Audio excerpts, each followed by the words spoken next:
Well, it is October 31st, and we get up to go hunt a stand, and this deer shows up. So it looks like we might have a little bit of change of plans this afternoon. This deer looks like a 4 or 5 year old deer, maybe older than that, but just big old body, heck of a frame, big old 8-pointer. See what happens.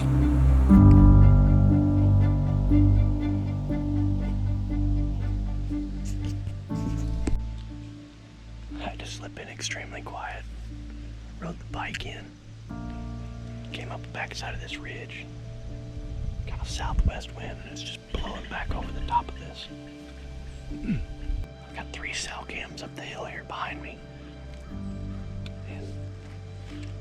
I originally hung this stand for a morning set with all the deer coming off the food plot and coming down. But I've got a cell cam 50 yards from me and the deer came by it last night twice. I'm betting that he's probably within 250 yards of me bedded down right now.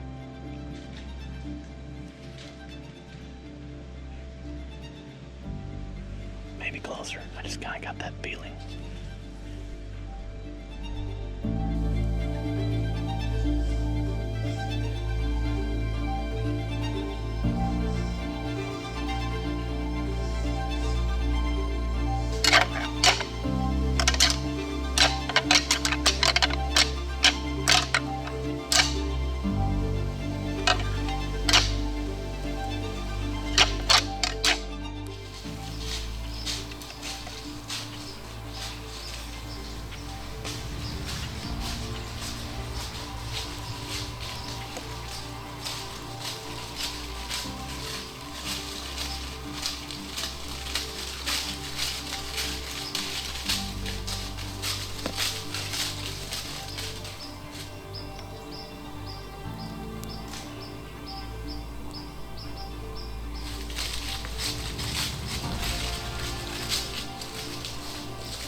We hunted that deer religiously for the next 3 weeks, and it seemed like every time the wind was right, we could go, the deer wouldn't show up. Every time the wind was wrong, we couldn't hunt, the deer would walk right in front of the blind.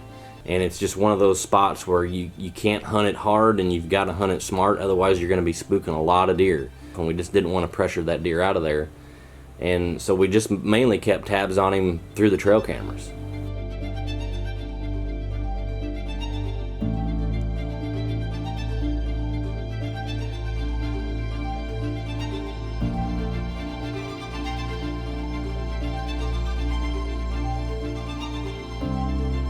On November 20th, I was actually in our observation stand on the big food plot and had a bunch of does come out, and it was kind of still a lockdown phase. We weren't seeing a lot of bucks, and I decided that if one of those does came down and I could get a shot at her and she was positioned in the right spot, I would try to take one out.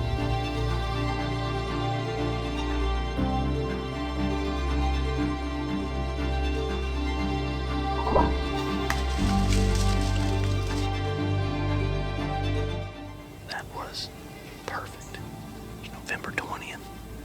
A lot of the deer locked down. I haven't had a picture of a mature deer in quite a while. I come on the south end of this big plot at Judy's. I did the same exact thing last year. Several does come out. I waited till they got past me so that she would run south. And she didn't even, she ran south 15 yards and fell over dead. So I can drive the side-by-side out here, pick them up. There's still deer here at the other end of the food plot and they have no idea what happened. So perfect scenario. She didn't run in the woods. I made sure she was pointed out toward the field just like we did last year. So that's when we talk about key times to shoot a doe, when you know you need to shoot some, or key times or key places. This is exactly one of those. We can almost get Wi-Fi from the house. We're right here by it. I don't have to drive the side-by-side 200 yards maybe to come pick her up, so perfect. Now what I can't show you is about 10 minutes after this interview, the deer that I was in there after walks right underneath the tree stand, and it was about 5 minutes after good camera light.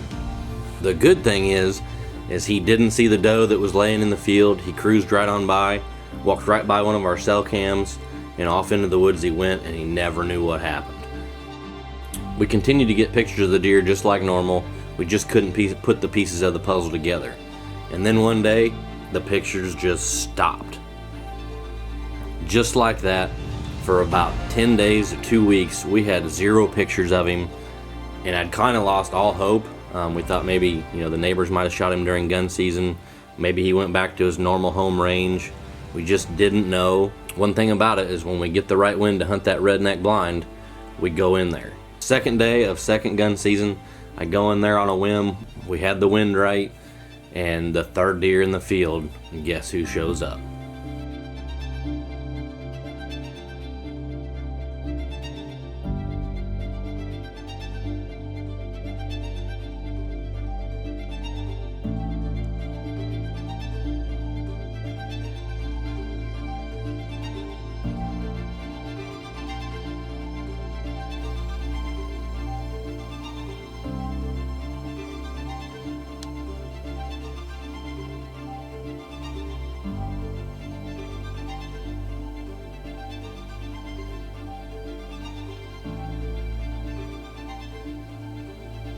When he stepped out, I noticed that he had a mark on his side, and I couldn't quite tell exactly what it was. Honestly, didn't pay that much attention to it, but one thing I did notice is the deer looked like he had lost 100 pounds.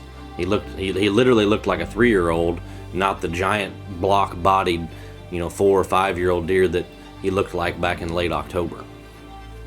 If we hadn't had the trail cam history from the month prior, when he was healthy, prior to the rut, whenever his body was filled out and you could get a good, feel for his age class, we would have automatically thought this deer was a 3-year-old.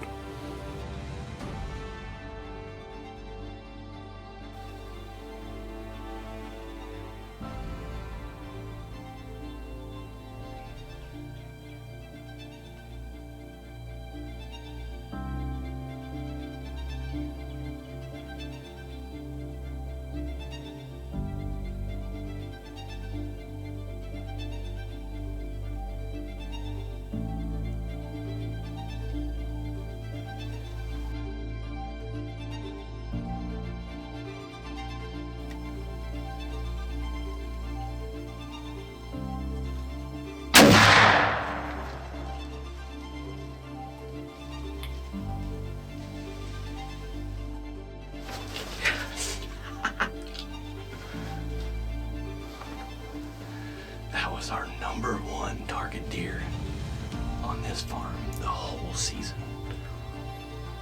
It's been terribly slow, and he showed up on October 31st. I called him Spook. I don't have any pictures of that deer for the last 2 weeks. He is totally left, and he came back today. Awesome. take that light.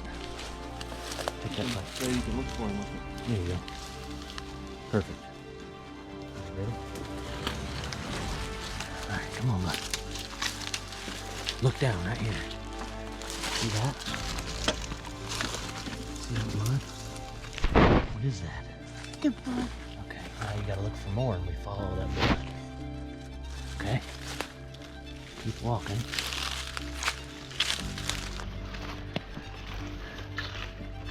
There's blood right there. See that red?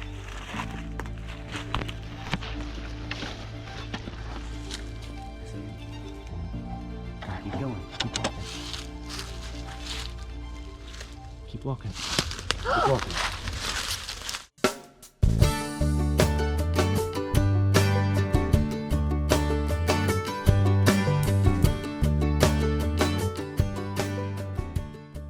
Beautiful deer. Man, he's a little bigger than I thought he was. Got good beam length. Good. His brows are definitely taller. Look at that. Beautiful little extra point. He don't have much mass, but this was a deer that he showed up on Halloween, and I woke up and I've got 3 cell cams that surround this food plot, and I woke up on Halloween morning and I was scrolling through my pictures and he was standing there looking right at the camera. I was like, well, we're gonna call him Spook. Shows up on Halloween, and he hung around for quite a while. And I actually had some really good hunts that I actually, you have that feeling like you're gonna kill a deer. And I thought he was close and I just couldn't get my eyes on him. And I actually had him walk underneath of me. Here he comes, and he walked right underneath of me literally 5 minutes after shooting light. And I just had to let him walk off. And he showed back up tonight. You're on sacred ground.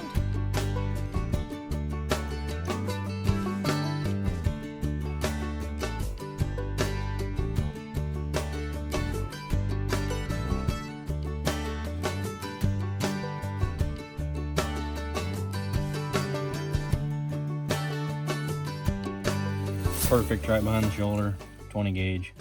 And I noticed right before I shot him, there was like a scar back here. When we just gutted him, I hadn't even looked at the scar yet. I kind of forgot about it. But there's a perfect broadhead hole. And I don't know if it's a 2-blade. It kind of almost looks like a 2-blade with 2 bleeders or something. I don't know. But if you push and you listen, it's just mush. And that broadhead slid right down his rib cage and it stuck right in here. Because it's just all nothing but gooey pus right there. That kind of explains the weight loss issue on him. Crazy.